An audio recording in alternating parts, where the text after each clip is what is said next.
It was a bustling Friday evening at La Fontaine, an elegant restaurant nestled in the heart of Raleigh, North Carolina.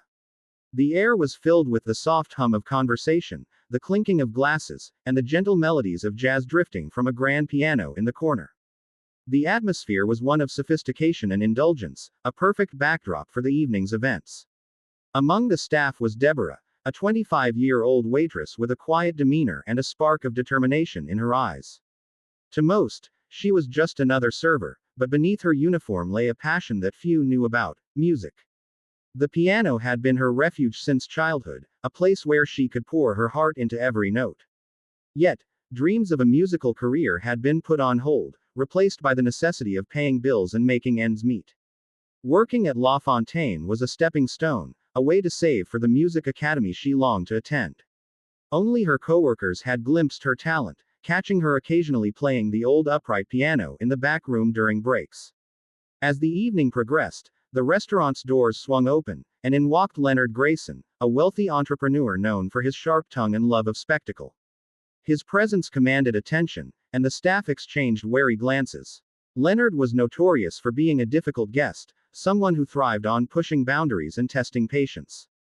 For Deborah, however, he was just another customer, until he decided otherwise. Leonard's gaze lingered on her, a smirk playing on his lips as he observed her moving gracefully between tables. There was something about her that caught his attention, and he quickly decided she would be his entertainment for the night. Deborah had grown up in a small town in South Carolina, where dreams often felt as distant as the stars. Her mother, a single parent and a tireless nurse, had worked double shifts to provide for Deborah and her siblings. Despite their modest means, music had always been a constant in their home. An old, out-of-tune piano gifted by a neighbor became Deborah's sanctuary.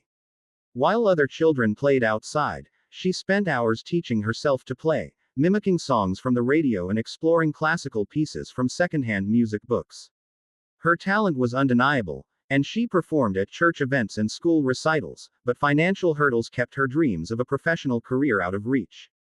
By the time she turned 18, reality had set in, and she packed away her concert ambitions, focusing instead on earning a living. Yet, the piano remained a part of her, a silent promise waiting to be fulfilled. When Leonard and his entourage took their seats, Deborah approached their table with practiced grace, balancing a tray of drinks. Leonard ordered a top-shelf scotch and made a loud, mocking comment that drew chuckles from his companions. Deborah maintained her composure, offering a polite smile as she took their orders. But Leonard wasn't done. "Deborah, huh," he said, glancing at her name tag. "Sounds like someone with hidden talents." The comment caught her off guard, but she nodded politely and stepped away, unaware of the plan forming in Leonard's mind. As the night wore on, Leonard's behavior grew more audacious.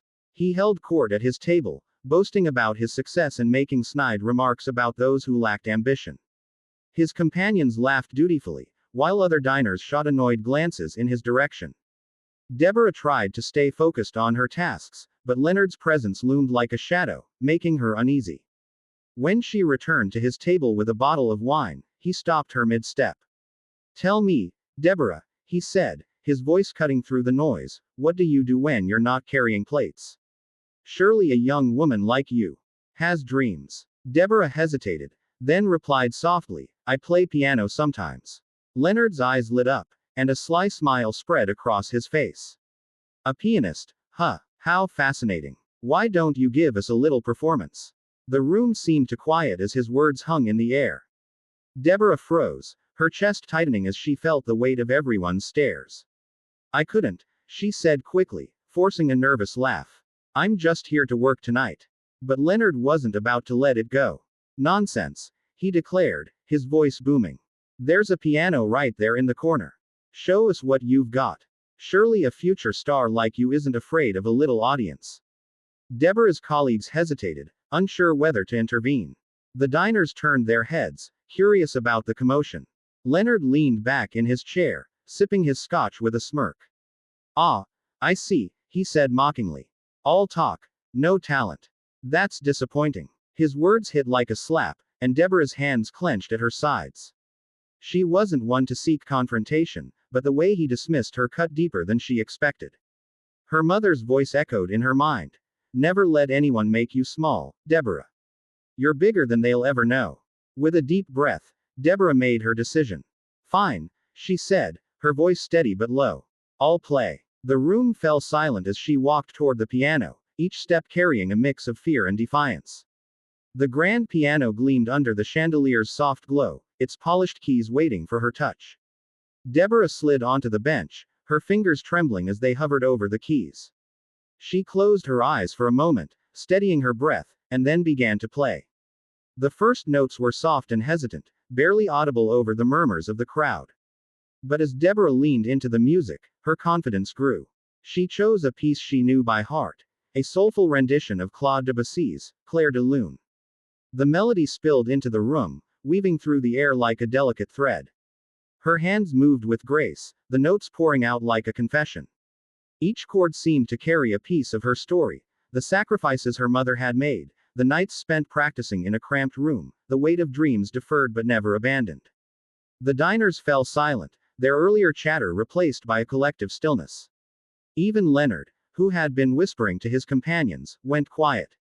Deborah didn't need to look at him to feel the shift in the room.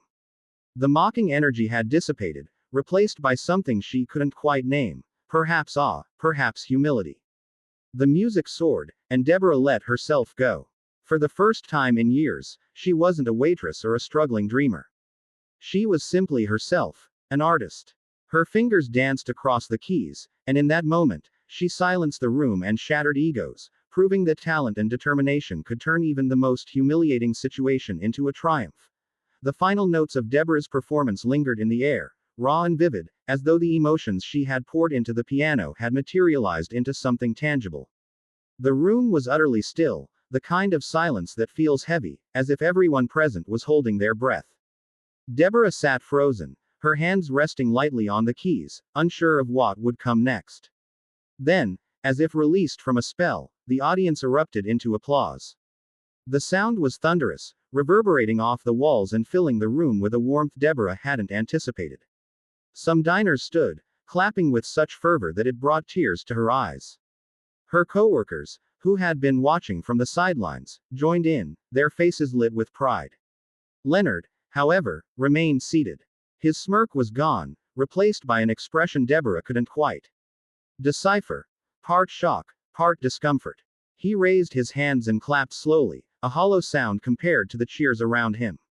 But even his hesitant applause couldn't overshadow what Deborah had just done.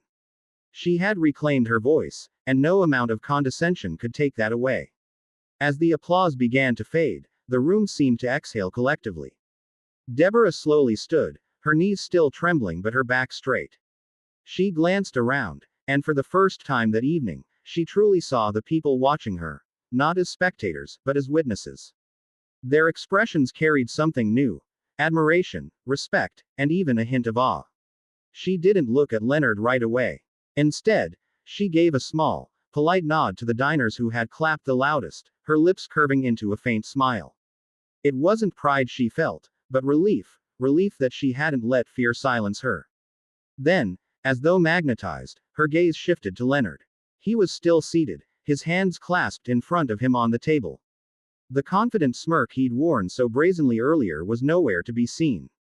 Instead, his face was a mask of forced neutrality, as though he couldn't decide whether to admit his misstep or double down on his arrogance.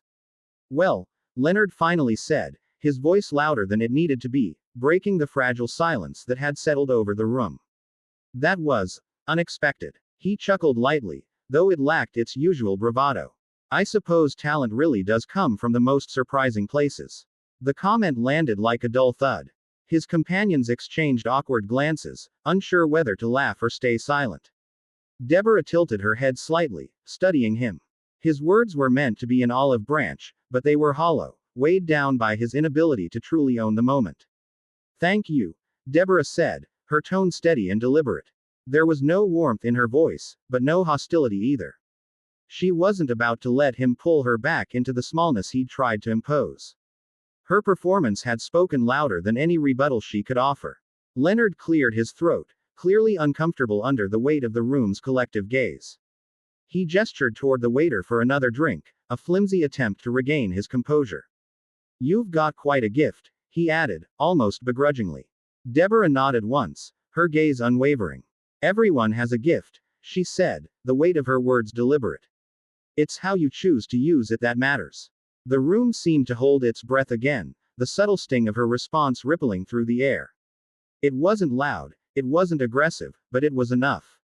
Leonard shifted in his seat, his usual air of dominance slipping further with each passing second. The diners began to turn their attention back to their meals, though the energy in the room had shifted entirely. Where there had once been the quiet hum of privilege and pretense, there was now something richer, a shared understanding, perhaps even respect, for the waitress who had reminded everyone of the power of authenticity. But Leonard wasn't just humiliated, he was exposed. And no amount of charm could shield him from the truth everyone in the room now saw. Deborah stepped away from the piano, the weight of the moment settling in her chest. Her colleagues greeted her with quiet smiles and subtle nods of encouragement as she returned to her station. She still had a job to finish, but something about her posture had changed. Her head was held a little higher, her movements more deliberate. Leonard's table had quieted. His entourage, who had laughed so freely at her expense earlier, now avoided eye contact, their conversation subdued. The bravado that once filled their corner of the restaurant had evaporated, leaving only an awkward silence in its place. The night continued, but Deborah felt lighter. Each step she took through the dining room felt more purposeful, her confidence blooming in a way she hadn't expected. As she refilled glasses and cleared plates, patrons stopped her to offer kind words. "You're incredible," one older woman said softly as Deborah set down a coffee cup. "I don't think I've ever heard anything so moving." "Keep going," another man added. "You've got something special. Don't let anyone tell you otherwise." Deborah thanked them with quiet humility, her heart swelling with gratitude. These weren't just compliments. They were validations of everything she'd worked for, everything she'd dreamed of becoming. Leonard, however, was not so gracious. As Deborah approached his table to deliver the check, he looked up at her with an expression that teetered between annoyance and reluctant admiration. "You've made your point," he said, his tone clipped. "No need to rub it in." Deborah paused, meeting his gaze directly. "It was never about proving anything to you," she replied, her voice calm but firm. "I just wanted to play." Leonard had no response. He fidgeted with his drink, his once commanding presence reduced to an awkward shuffle. The power dynamic had shifted completely, and everyone at the table knew it. As Leonard scribbled his signature on the check, one of his companions, a younger man with a softer demeanor, looked at Deborah and said, "You were amazing." Truly. The sincerity in his voice caught her off guard, and for a moment, she saw a flicker of humanity in a group she had written off as shallow. "Thank you," she replied, offering a small smile before walking away. The night ended with Leonard and his group leaving quietly, their usual grand exit replaced by a hasty retreat. Deborah watched them go, feeling neither triumph nor bitterness. She wasn't thinking about Leonard anymore. Her mind was already on the next step. The tips from that night were unusually generous, enough to cover her rent and leave a little extra for piano lessons she'd been postponing. As she locked up and walked home, the crisp air filling her lungs, Deborah felt something she hadn't felt in years: certainty. She wasn't just a waitress, and she wasn't just a dreamer. She was an artist, and nothing, not mocking words, not financial struggles, not fear, could take that away from her. But as she walked, her thoughts weren't on the night's conflict. They were on the future, where her dreams finally felt closer than ever. Deborah sat on the worn bench in her small apartment, her fingers gliding over the keys of her old upright piano. The sound wasn't as crisp or rich as the grand piano at La Fontaine, but it didn't matter. The music came from her heart, just as it always had. That night, something shifted within her. Not just a moment of triumph, but a realization that her talent wasn't something she needed to hide or justify. It was hers, and it was enough. In the days that followed, the events at the restaurant became something of a local story. Patrons who had witnessed her performance shared the tale, and word began to spread. A few days later, Deborah received a call from a man who had been dining that night, a music producer visiting from Nashville. He wasn't offering fame or fortune, but a chance to record a demo, a step towards something she had only dared to dream of. Deborah agreed, not because she believed it would change her life overnight, but because it felt like a door opening, one she wasn't afraid to walk through. For years, she had let fear and doubt whisper lies into her mind, telling her she wasn't enough, that her dreams were too big. But now, she saw the truth. Resilience and authenticity were her greatest strengths. The incident with Leonard Grayson wasn't just a humiliating spectacle turned victory, it was a reminder of the power of integrity. Leonard, for all his wealth and bravado, had nothing that could diminish her. He represented every voice of doubt she had ever faced, and she silenced him with nothing but the purity of her craft. To anyone watching, Deborah's message was clear. Never let someone else define your worth. The world is full of Leonard Graysons, people who project their insecurities onto others to feel powerful. But true power comes from staying rooted in who you are and letting your passions speak louder than their ridicule. As she closed the piano lid and rested her hands on the faded wood, Deborah smiled. Her journey was far from over, but for the first time, it felt like it had truly begun. What about you? What dream have you been holding back on because of fear or doubt? Don't wait for someone like Leonard to test you. Take your step forward now. If Deborah's story inspired you, subscribe for more stories of resilience and triumph. Your story could be next.